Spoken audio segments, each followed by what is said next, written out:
در نظر داشت امکانیت‌های امروزه اقتصادی و ضرورتی باز هم بهتر نمودن سطح زندگی اهالی سپارش می‌دهم.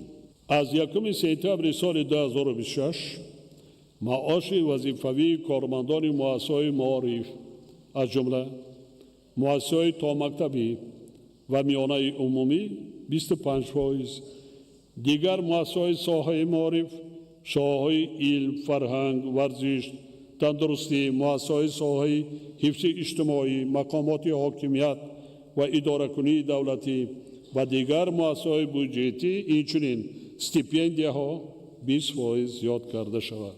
مزد مهنت عمل کننده کارمندان مقامات حفظ حقوق، خدمتچیان حربی و دیگر کارمندان این مقامات 20% زیاد کرده شود.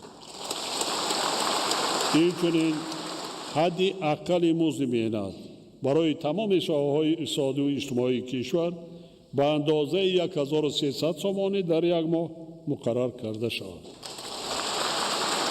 در برابر این با مقصد بهتر نمودن وضع اجتماعی طبقه‌های آسیب‌پذیر اهالی از 1 سپتامبر سال 2026 نفقه‌های شغل‌طوی، مهنتی و اجتماعی اینچنین علاوه پولی به آنها طبق مقررات ماده 51 قانون جمهوری تاجیکستان درباره نفقه‌های شغل‌طوی و دولتی و اندازه نفقه زمینوی در سطح تورم سال 2025 ولی نه کم از 15% از اندازه مقرر شده اشان ایندکساسیون کرده شوند.